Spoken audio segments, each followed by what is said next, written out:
Hello everyone, my name is Mashaya, and I wanted to give my take on the Kim Kardashian-West, the Justice Project. If you see me looking down, I did take notes on my laptop. I watched the documentary twice actually. The first time I took notes, the second time I really just took it all in, and I felt that it was a very great segment. With the Justice Project, Kim collaborates with Cut 50, which is a national bipartisan initiative to smartly and safely reduce the incarcerated population. In this documentary, she works hand in hand with Erin, Haney, and Jessica Jackson, and this documentary is broken up into 4 parts. Part 1 being how long is too long, Part 2 being the backstory is important, Part 3 education and rehabilitation, and Part 4 does the punishment fit the crime. Going into Part 1, how long is too long, Kim starts off with the case of Alice Johnson. She was given a life sentence for a non-violent drug offense. Miss Johnson at the time lost her job. She was recently divorced. Her house had gone into foreclosure. She filed for bankruptcy. And also, unfortunately, she lost her 12-year-old son in a truck accident. She was given the opportunity to earn fast money to make ends meet. She took that offer, and so she became a phone mule to connect the drug dealers and suppliers. Though she had not touched any drugs, sold any drugs herself, she was ruled as the ringleader behind this. So what Kim did, her attorney met with Miss Johnson's attorney along with other attorneys across America to gather as much information as possible on this case to present it to the White House. This was presented by Kim Kardashian-West to President Trump to plead her case. The second case we have is Mrs. Dawn Jackson. She was to serve a mandatory sentence of 30 years for a first-degree felony. Miss Jackson was molested by her mother's boyfriend at the age of 5, and for 20 years she had been molested by her family members. To cope with this, she resorted to drugs, slitting her wrist. When she had gone to the hospital on an occasion, they didn't do anything about it. At the age of 27, her step-grandfather attempted to rape her, and she fatally stabbed him. You have aggravating evidence and you have mitigating evidence. Mitigating evidence can change the narrative of a case. However, those circumstances of her being sexually intimidated and coerced were not presented in the court by her public defender. Her public defender was extremely ineffective and just completely failed her to present the underlying issues behind the crime that she committed. Initially, Kim said that she would never get involved with anything that involved violence.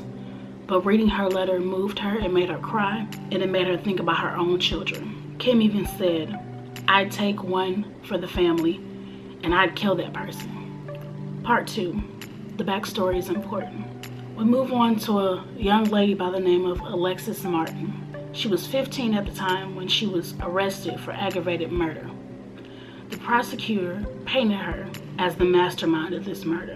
Kim personally met with Alexis in the prison to hear her background story, to hear where she comes from and how she's changed in prison. She explained to Kim that she had been molested by her stepfather between the ages of 9 and 11. And when she went to court, they found semen in her panties, and her stepfather was still proven not guilty. So of course this discouraged her and made her feel like her voice didn't matter.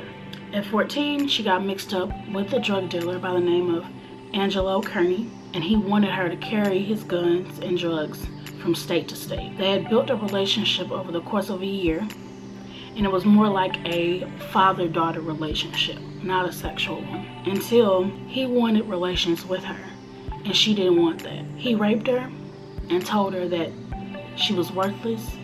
The only thing she was good for was her body, and he began sex trafficking her at 14. Alexis knew she needed money to get away from him, and so she made a plan with her friends. She made a plan to rob Angelo of his money and his valuables. She set him up. It was 4 people in the house. It was Alexis, Angelo, another gentleman, and another woman. And when the friends came in to rob him, the friend shot and killed Angelo and shot and injured the other gentleman. Therefore, by Ohio State, she was tried as an adult with no consideration of her previous sexual abuse or sex trafficking. Even with there being the safe harbor law at the time, because she had already confessed, they had to take a plea. Moving on to part 3, which is education and rehabilitation. Kim briefly touches on one of Kanye's relatives having a double life sentence for a murder that was committed. And she also says that she can't imagine her kids seeing what this next gentleman has seen. His name is Mamadou S.K. Stewart. He's a juvenile lifer. He was sentenced with first-degree premeditated murder, second-degree while armed, and possession of firearm during crime of violence. When he was young, his mother and her boyfriend murdered his father. He moved in with his aunt and her husband, and shortly after that, he noticed that he was very abusive. Physically abusive, he abused drugs, and he was also a thief. So at the age of 14, he ran away, and he started selling drugs with his friend Kareem. They became very popular in the neighborhood, being young, working grave shift, playing a grown man's game, selling drugs on the streets, until one man assaulted him and stabbed him in the face. The drug dealer also threatened his mother's life, and when he went back to confront that same drug dealer, it resulted in a shootout. Even though they were sentenced the exact same, Kareem was released early. So Kim felt it was only right to do whatever she had to do to get Mamadou out as well. She wrote a letter to Mamadou's lawyer in favor of his release. And moving on to the next scene, the next part of the documentary, she's standing before a lot of the inmates, just briefly going over, of course, why she's there, what she's doing, a part of the criminal justice reform. She stands alongside Dr. Howard. He is the founder of a Georgetown class, the prison scholar program in a Washington, D.C. prison. I like that she said, "I don't know much. I'm here because I love to learn and listen. The more I know, the more I can do and help." Moving on to part 4. The last part, does the punishment fit the crime? In this part, I didn't get the gentleman's entire name, but I do know his name is George, and he was with Elizabeth Geyer. George wrote a letter on behalf of David Shepard to Kim, begging and pleading for an early release for him for a crime that he did not commit. He was sentenced to life as the lookout of a robbery. David got the pleasure of speaking with Kim over the phone to explain what happened the night of the incident. He said he was with his friends. They were just riding around in the car, and friends came up to the car and said they need to go get some prescription medication. Of course, they hopped in. They went to the local convenient mart and went in the store. As he was sitting there waiting for them to come out, he realized that they were taking forever. And we got out the car and realized what they were doing. He witnessed one of the guys, one of his friends, shoot the owner of the convenient mart. All got back in the car and drove off. I think it's pretty fair to say that justice was definitely not served here, and him being charged for the lookout of a robbery simply because he obviously got out of his car to see what was going on. So Kim took it upon herself to meet with the Lieutenant Governor of Pennsylvania. So concluding this documentary, Kim says, there are a lot of sick people that deserve to be behind bars, but there are amazing people rotting inside prison. You just don't know what led them to their decision, and that is absolutely true. After serving 21 years in prison, Alice Johnson was released.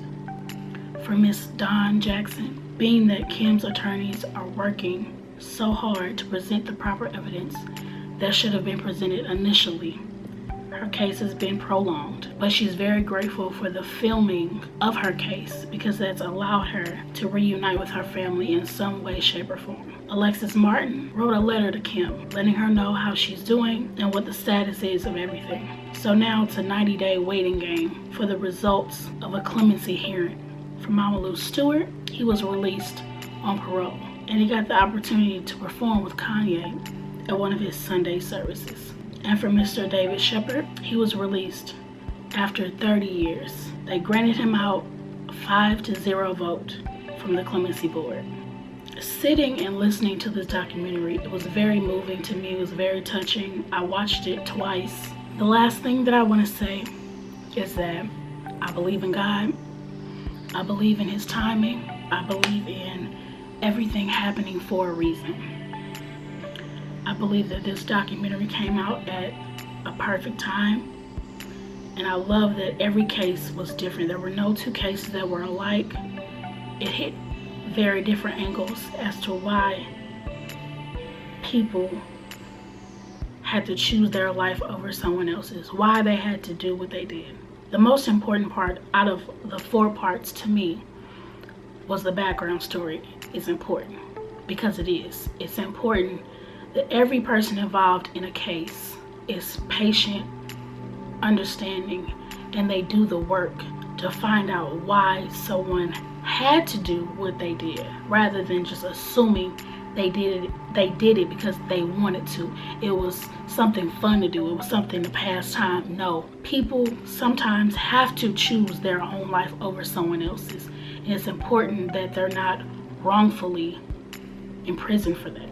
I also feel like going back to God's timing, perfect timing, there were a couple times where Kim said, my kids, my family, being that she's now equally yoked with a black man from Chicago. She has beautiful black children. Perhaps several years ago, she wouldn't have felt as compelled as she does now. I think that's a very important factor and detail to point out, because it's true. You're going to do whatever you have to do to protect your family, to show them that you love them and you care for them. And I do believe when her children grow up, they're going to be very appreciative that their mother, although she doesn't identify with this community, she cares for the people that do identify right in her home. That is very important. And this is something that I want to see continue. I don't want this to just be a one-time thing for Kim. Just like we have Keeping Up with the Kardashians, full of laughs, love, drama, chaos, fights, and all of that. I think this is a really important side of Kim that we need to see often. We should see often. I know she can't document every case that she's working on. To do this again, I think, to do this continuously, I think it's very necessary. Thank you for being a voice. Thank you for using your platform to touch, to reach 164 million people, to tell them that we need to stand up, make a change, and not just say that we're an ally, but act as one.